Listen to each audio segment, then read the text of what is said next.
Assalamualaikum warahmatullahi wabarakatuh. Perkenalkan, nama saya Yulianti dari Prodi S1 Kebidanan kelas 1B.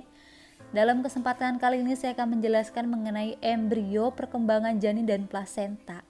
Jadi apa sih definisi dari embriologi itu? Embriologi adalah sebuah fenomena, yaitu ketika sel menjadi seorang bayi dalam waktu 9 bulan. Suatu proses perkembangan yang mencerminkan suatu integrasi luar biasa dari fenomena yang semakin kompleks. Nah, ilmu yang mempelajari tentang fenomena ini disebut embriologi.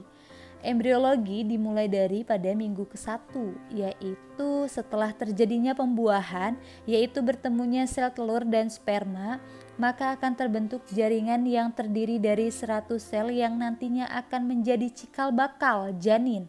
Setelah membelah dan memperbanyak sel, calon janin atau embrio tersebut akan menempel pada rahim, yaitu tempat tumbuh kembangnya selama kehamilan terjadi.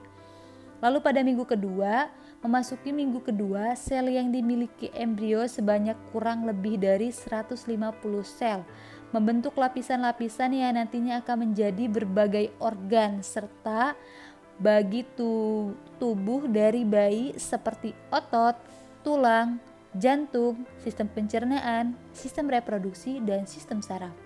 Pada minggu ketiga, embrio berhasil menempel dengan sempurna pada rahim. Pada masa ini embrio masih melakukan pembelahan serta memperbanyak sel. Oleh karena itu, belum terbentuk seperti bayi lapisan terluar dari embrio akan membentuk plasenta atau ari-ari. Ukuran embrio pada minggu ketiga masih sangat kecil. Lalu pada minggu keempat, jantung sudah terbentuk dan mulai berfungsi, dan pembuluh-pembuluh darah sedang memiliki aliran darahnya sendiri. Nah, selain itu sudah mulai terbentuk tangan dan kaki pada minggu keempat. Ukuran embrionya akan membesar dari usia sebelumnya. Pada minggu kelima, tangan bayi sudah mulai tumbuh namun masih tidak terbentuk seperti tangan. Tangannya masih berukuran rata tanpa jari-jari. Nah, struktur dasar otak dan sistem saraf pun masih juga sudah terbentuk, sementara mata, telinga, mulut baru akan dibentuk. Pada minggu ke-6, memasuki minggu ke-6 ini ukuran embrio kira-kira sudah sebesar kacang polong. Kaki sudah mulai tumbuh, walaupun jari-jari kaki belum terbentuk. Nah, tapi sistem pencernaan baru mulai akan terbentuk. Sementara bibir atas langit-langit sudah terbentuk, kepala dari embrio sudah mulai terlihat, namun ukurannya masih sangat kecil dan terlihat bahwa sedang berkembang. Pada minggu ke-7, ukuran embrio ketika masuki minggu ke-7 adalah sekitar 19 mm. Pada tahap ini paru-paru baru akan dibentuk. Jari-jari sudah mulai terlihat dan otot serta sistem saraf sudah mulai berfungsi dengan baik. Nah, oleh karena itu pada masa ini embrio sudah mulai menunjukkan refleksi pada bunda. Pada minggu ke-8, di minggu ke-8 ini embrio sudah bisa disebut janin karena sudah memiliki bentuk serta wajah seperti manusia. Kelopak mata dan hidung sudah mulai terbentuk pada minggu ini. Nah, pada tahap ini plasenta berkembang dengan janin dikelilingi air ketuban. Lalu pada minggu ke-9, wajah pada janin semakin jelas terbentuk, maka lebih besar dan berwarna sesuai dengan pigmen yang dimiliki masing-masing. Janin sudah mampu membuka mulutnya serta pita suara dari kelenjar air liur mulai terbentuk. Nah, janin berusia 9 minggu ini kira-kira berukuran sebesar jeruk limau atau sekitar 5,5 cm. Pada minggu ke-10, janin berusia 10 minggu masih memiliki kepala yang lebih besar dibandingkan dari ukuran badannya. Jantung sudah bekerja dengan sempurna dan berdetak 180 kali per menit. Seseorang pertama kali terbentuk menggantikan tulang rawan yang sebelumnya sudah dibentuk. Lalu pada minggu ke-11, tulang wajah mulai terbentuk, kelopak mata masih tertutup dan tidak ada terbuka. Dengan beberapa minggu ke depan kuku juga sudah mulai terbentuk. Nah, pada minggu ini ternyata janin telah dapat mengeluarkan urein yang dikeluarkan di dalam air ketuban. Lalu pada minggu ke-12 mulai dari minggu ini akan terjadi perkembangan dan pematangan dari berbagai organ yang telah dibentuk sebelumnya. Nah, tulang belakang janin yang terbentuk dari tulang rawan pada minggu ke-12 ini akan berubah menjadi tulang keras.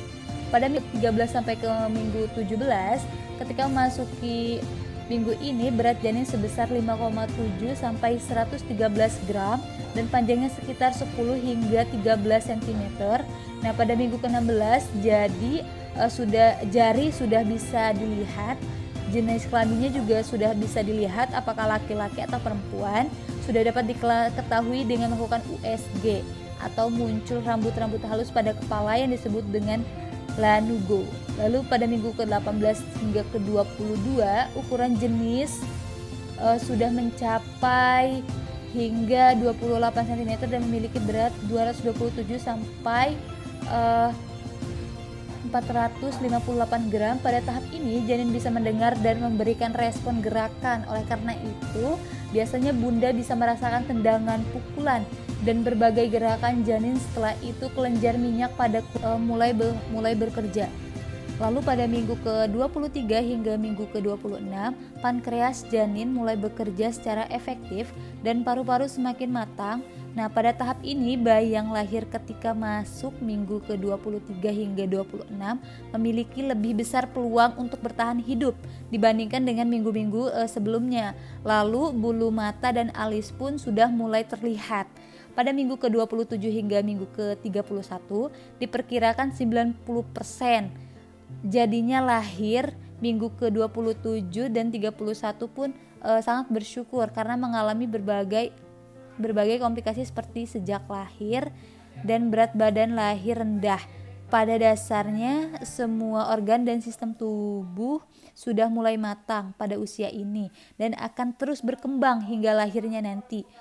Minggu ke-32 dan 36, gerakan dan tendangan yang dilakukan oleh janin semakin kuat dan semakin terasa. Nah, saat ini kulit janin berwarna pink dan sangat halus. Jadi pada usia ini memiliki berat badan sebesar 1,8 hingga 2,3 gram dan panjang sekitar 41 hingga 43 cm. Nah, pada minggu ini ke-34 sistem saraf pusat dan paru-paru akan semakin matang dengan pergerakan tidak sesering atau seheboh sebelumnya. Jadi kandungan akan semakin turun ke area panggul pada usia kehamilan pekan ke-36 seiring mengikutnya hari persalinan. Lalu pada minggu ke-37 hingga ke-40, nah minggu ini merupakan minggu-minggu terakhir dalam kehamilan. Saat ini perbedaan jenis sudah mencapai 2,7 hingga 3,6 kg dan panjang badan sekitar 46 cm. Ketika memasuki minggu ke-40, maka janin siap dilahirkan dan semua organ sudah terbentuk serta berfungsi dengan baik. Lalu adapun perkembangan plasenta. Apa sih plasenta itu? Jadi plasenta adalah organ yang memfasilitasi pertukaran nutrien dan gas antara kompartemen ibu dan janin. Jadi perkembangan plasenta sewaktu janin memulai minggu ke-9 perkembangannya. Permintaan untuk nutrisi dan faktor lainnya bertambah yang menyebabkan perubahan besar pada plasenta. Nah, yang paling menonjol di antara semuanya adalah bertambahnya area permukaan antara kompomen ibu dan janin untuk mempermudah pertukaran. Penempatan selaput janin juga berubah seiring dengan peningkatan produksi secara amnion. Lalu adapun fungsi dari plasenta yaitu yang pertama untuk pertukaran gas, lalu pertukaran nutrien, ada transmisi antibodi ibu dan juga produk hormon. Baik, itu saja mungkin yang bisa saya sampaikan, kurang lebihnya mohon maaf.